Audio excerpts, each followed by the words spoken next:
What's up? What's up? My name is E, and today I wanted to come in and recap the movie Divorce in the Black by Tyler Perry, starring Megan Good.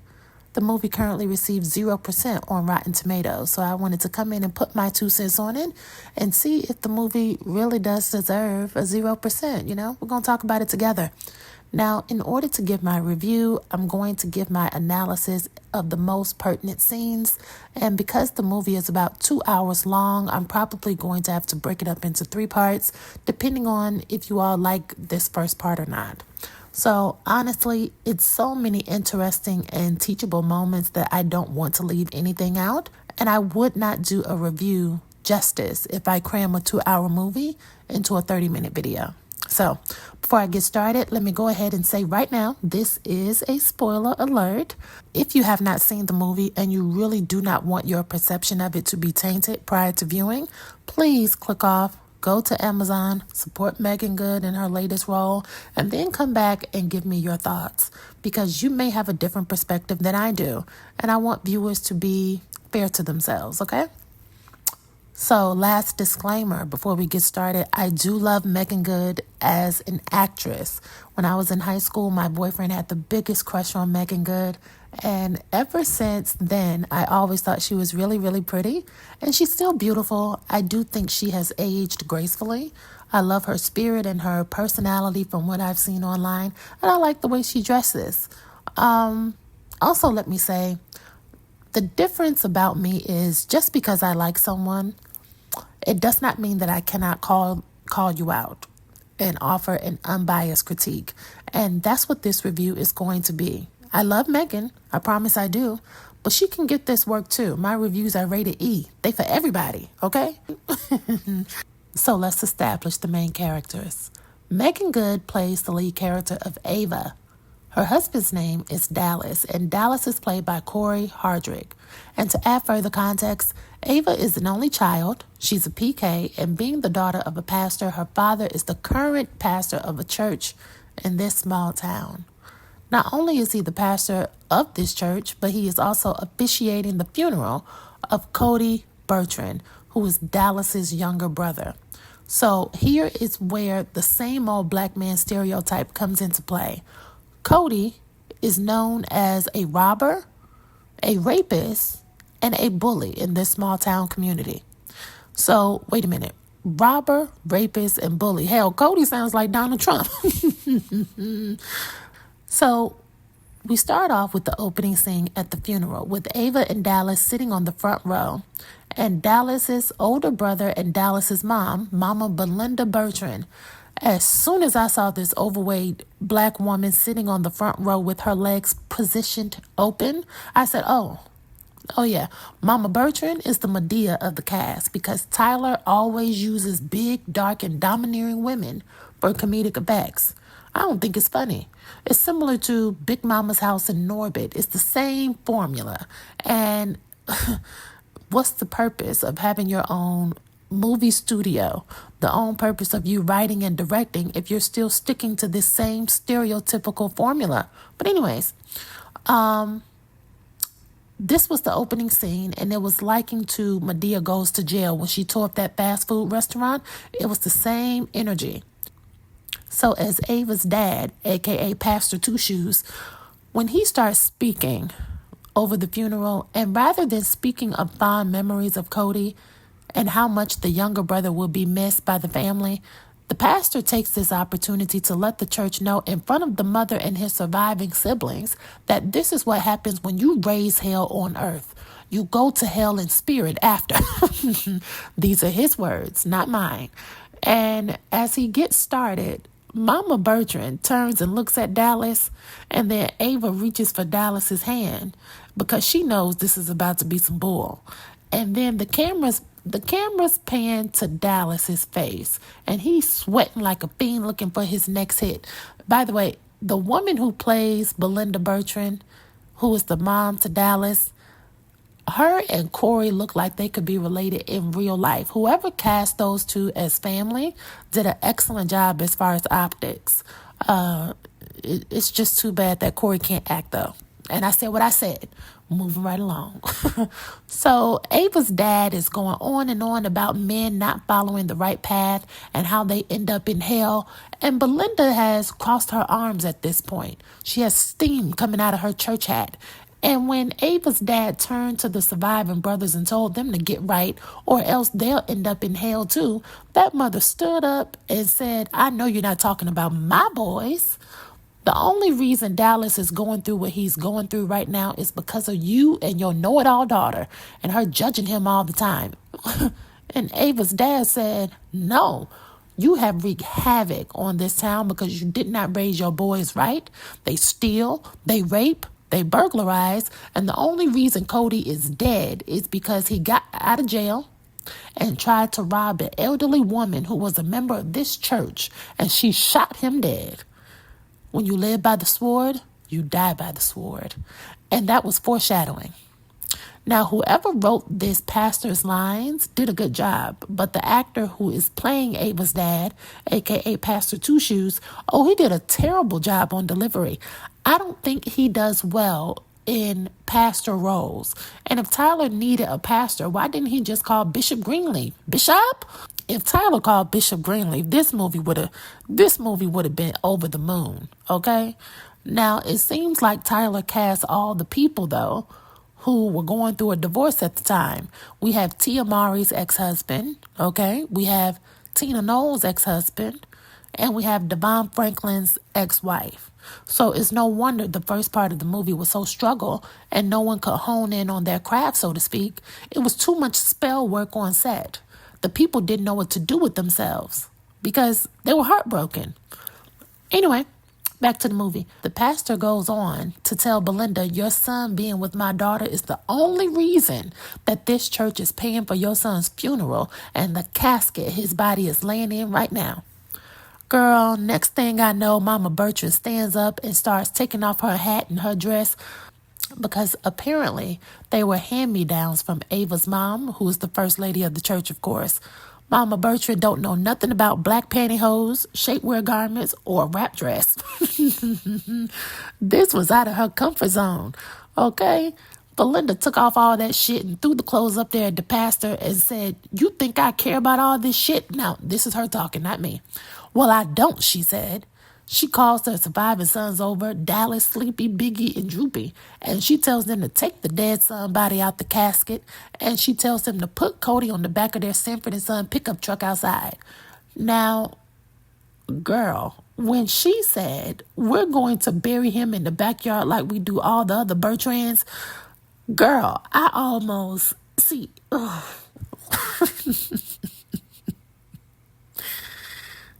This is some crazy shit. You want me to believe Tyler came up with this all by himself? She turned around, and this is Mama Bertrand I'm talking about right now. She turned back around after she done took off all her clothes and told the boys to go get the body and points her finger at Ava and tells her, this is all your fault. Megan is standing there trying her hardest to muster up a tear through all that Botox, and this is when the pastor says, let them go. Get them out of here. They can have the body because the soul is already in hell. Apparently, Mama Bertrand and her sons live in the town trailer park, and she and her sons are just going to take the body up to the yard, dig up a hole, cover it back up, and pour Budweiser over the top of it, okay? Rest in peace. If you have not already, please hit the like and subscribe button and turn on the notifications, bae. Now back to the review. So after Dallas and his hoochie coochie tribe ride off with Cody's body on the back of that truck, Ava, a.k.a. Miss Goody Two-Shoes, is left deserted at the church. And this is where Ava's parents have a heart-to-heart with her. The pastor asks her, where is the line? What does this boy have to do to make you walk away? In high school, you ran track. When you got so close to that finish line, you attacked it. Where is your finish line with this man? Again, the words were perfectly written. The actor, he's the one who poorly delivered the scene. There was no power behind the words. He did not bring life into the character. It was no chemistry from father to daughter. And then Megan, here she goes. She says, You and mama have always taught me to be a good wife, to stand by my husband, and to work it out. That's what you preached. And the mother is standing over there in the corner looking like all this preaching and stuffing the colonizer's religion down your throat has backfired on my ass like a Snicker bar after gaining 10 extra pounds. Listen, those key traits are going to be important to make note of when watching this movie. Ava is a former athlete. She is competitive, aggressive, and disciplined. This is her shadow self. But she is hiding underneath being feeble and docile with Dallas, which she let us know in the first 10 minutes of this film. She's only staying married just to be married. And sadly, the man she is married to is void of all the leadership qualities she already possesses within. It's God-given. See, this is real life for a lot of women. That's why I said I can't chop this up to a 30-minute review because there's so many things in here that are good, even if the movie as a whole doesn't hit the mark. I am sure this is how Tia Mowry felt in her marriage to Corey. Plot twist. Why didn't Tyler cast Tia? Now, Tia would have tore this scene up from the rooter to the tutor. I say what you say. Girl, please. Anyway, so Ava leaves the church and she drives down to their trailer park, child, in her K5. Shout out to Kia. And once she arrives, Belinda and all the boys have a nasty attitude with her. They look her up and down and they're speaking to her in an aggressive tone. But Belinda walks by her and pours liquor out at her shoes. It was just, girl, better Ava than me, okay? See, before I go on, pause. This is why I don't think this was a good role for Megan, because we have never seen Megan play in a role like this, or at least I haven't. And this is not Megan's regular personality. And even as an actress, I don't think that this role plays to her strength as an actress or even a woman.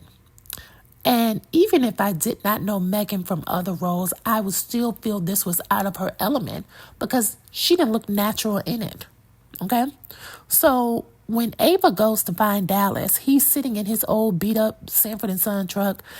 And listen, when she gets in the truck, Dallas is reminiscing of past times. Ava goes and she's trying to offer him comfort during his time of grieving, and he completely gaslights this woman and tells her, "You ruined this day for my mama. As soon as she walked in the church, we heard all of your peoples laughing at us," which was complete bull, by the way. He was gaslighting Ava like a black man that was just pulled over by the police. And then he starts yelling and cursing at her and talking in this drawn-out southern twang. It was so mixed-matched, which I understand this is what the directors and the producers were going for, because on one hand, Ava is modern, she's educated, she's articulate, stylishly dressed. She has the whole Instagram aesthetic going, while Dallas, on the other hand, is country, sometimes unkempt, and he is a babbling addict. So in every talking scene Corey had, I thought he was auditioning for a Malcolm X remake. It was too much contrast to be believable. And I feel like that's why I hated to see Corey come on screen. I do not think Corey is a good actor. And I'm just stating my opinion, especially in a leading capacity. Corey is not strong enough to carry a leading male role in anybody's movie. Now, you could put him in a Kia commercial or a Toyota commercial, something for 40 or 60 seconds. Oh, he will ace that. He'll kill that with flying colors. But a 2-hour film, and a black one too? Oh, yeah, you lost your damn mind. I'm sorry. Neither of the leads in this movie possessed the chops to deliver the realness of what this scene could have and should have been. In that truck, I should have seen anger in Dallas's eyes, resentment and despair. I didn't see any of that or enough of it in Corey's delivery of the character. He did not convince me. He delivered his lines with a blank stare at times. He would yell the non-profane words and then sort of mumble the curse words as if he was uncomfortable with really taking the character there. And really, it should have been the opposite. It should have been the opposite. So then when he tried to cry after he told Ava to get the fuck out of the truck. And that's what he said. I'm not just cursing for any reason. He says, get the fuck out of this truck before I drag you out. And you know I will do it. He turned his head as if he was going to cry, but he frowned up his face instead. I couldn't believe they left that part in. What the hell was that? I mean, think about it. In this scene, we learned the backstory of Dallas physically abusing Ava in the past. And on this very day, it was his brother's funeral. And then Tyler wants us to believe that he had been drinking alcohol all day. And this is how you are delivering a scene based upon conflict with your wife? No, sir. Corey did not play that right.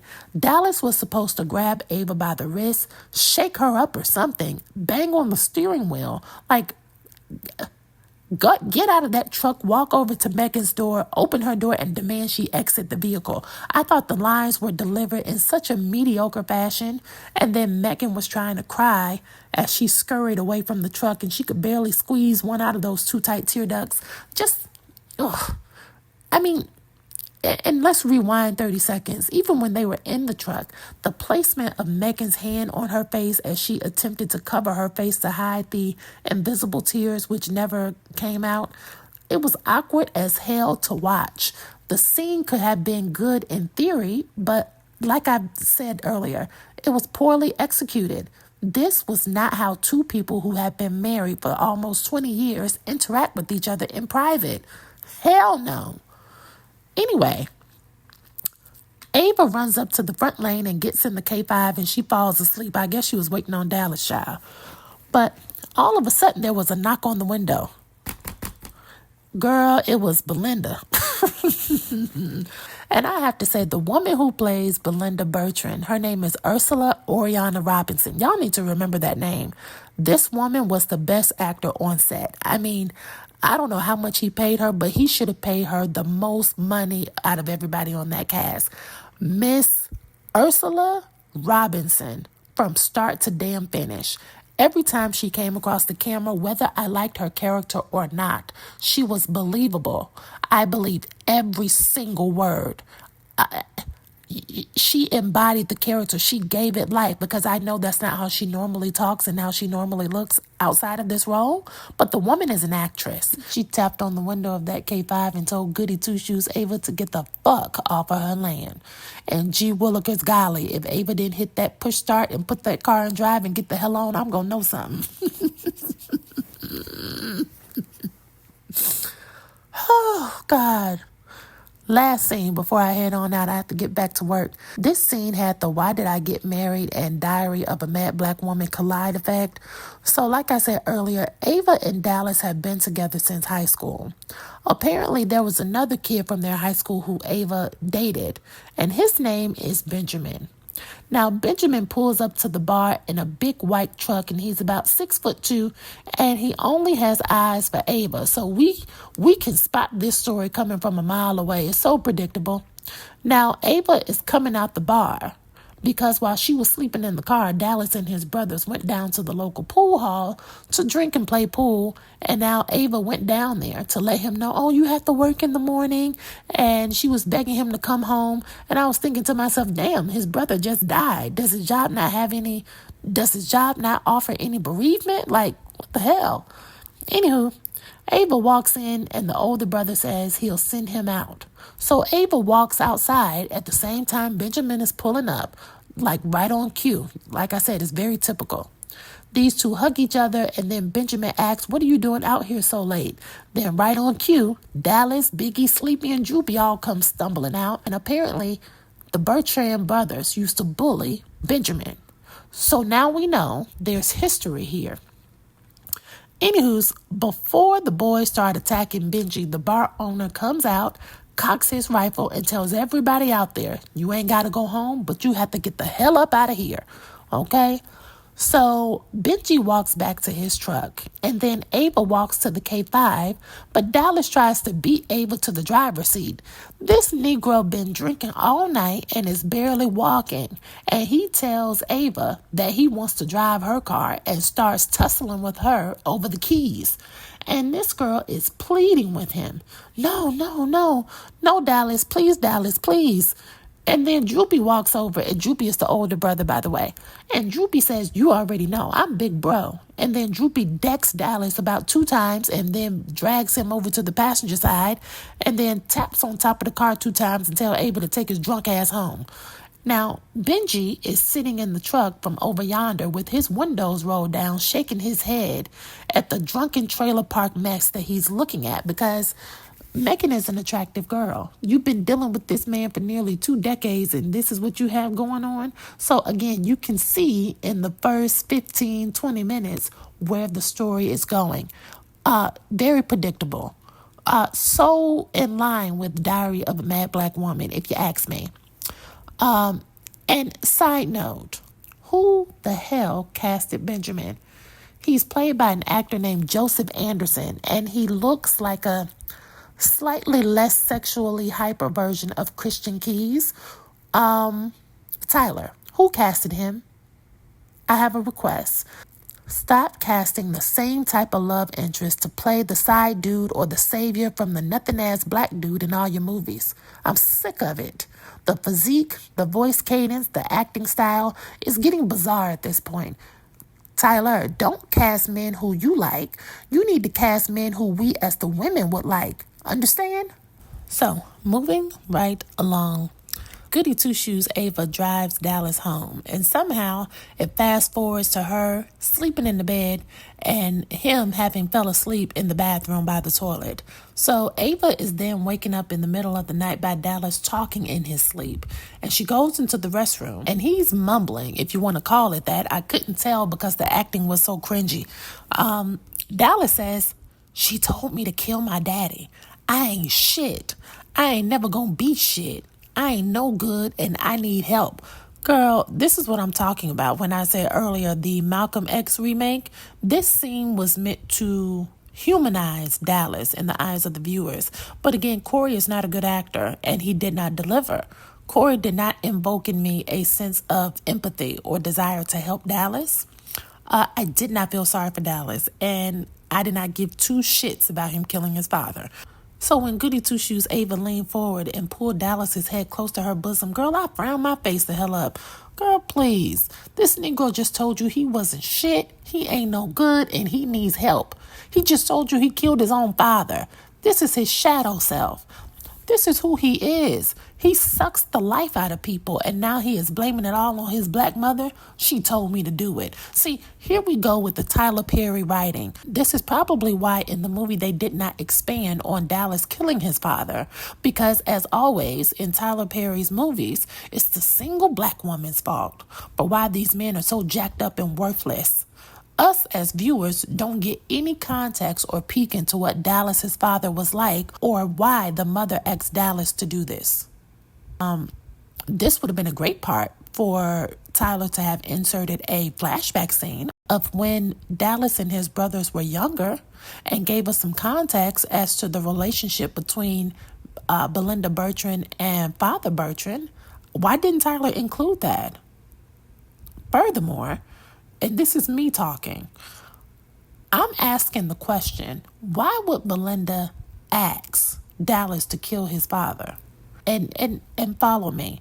The only reason I'm asking why would she ask Dallas to do it is because Droopy is the older brother. He is the one who is the muscle of the family and the most cutthroat. Dallas is really soft when it compares to Droopy. So I just told y'all earlier, Droopy decked Dallas twice outside of that bar 3 minutes prior and drug him around to the passenger side of that K5. Droopy is running the scene. See, this is the part of the Tyler Perry writing that doesn't make sense to me. It makes you scratch your head.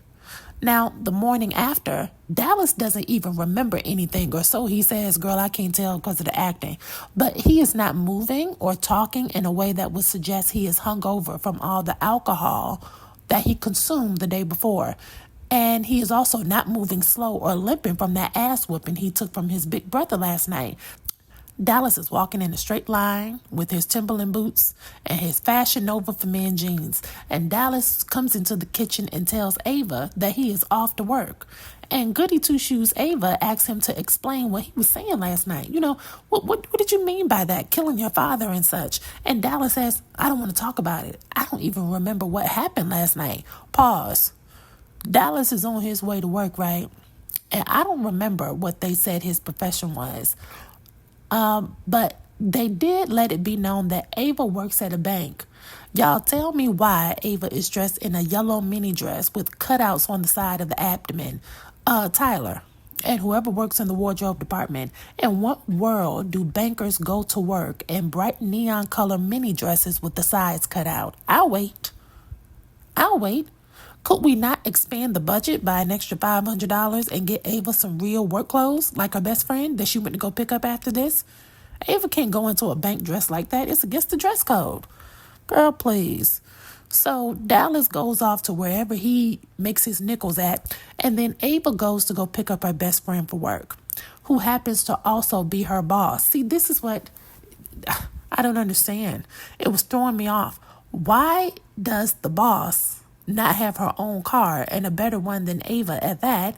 Plus, when Ava gets to the house of the best friend, there are 2 cars parked in the driveway. And so by reasonable deduction, 1 car was the best friend's and 1 car was the husband of the best friend. So that made no rapid sense to me. Why is the best friend not able to drive herself to work? And they filmed the scene as them FaceTiming on the way to work from each other's own vehicles, like real best friends do. Anyways, the best friend's husband, his name is Jim. And Jim is played by an actor named Shannon Wallace. And by the way, I love Shannon. Every black man I have ever met named Shannon is always fine. Fine. Always, and always. Woo! Girl, let's start right there. The beginning of this movie really did not enthrall me to keep watching, just FYI. At one point, I even nodded off and started looking at stuff on Instagram because I was so not interested.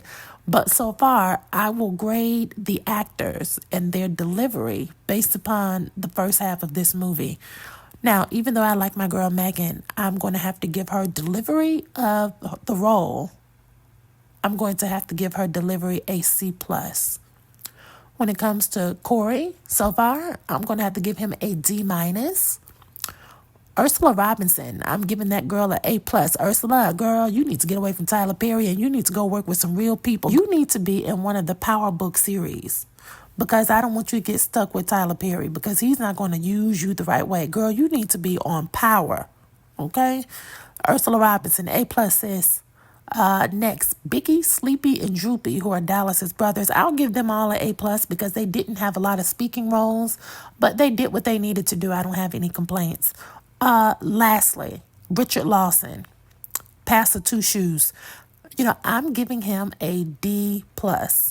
And it's really a shame because he is supposed to be a veteran. I'm very disappointed with his delivery. Like I said, it must have been the spell work of the divorce because all of these people were miserable at the time of filming, allegedly.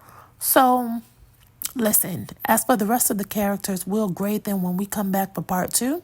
But let's get down in the comments. I want to know what you all think. What acting grade would you give Megan Good, Corey Hardrick, Ursula Robinson, and Richard Lawson? Richard Lawson. I look forward to chatting with you all. Let's stay in touch. Bye.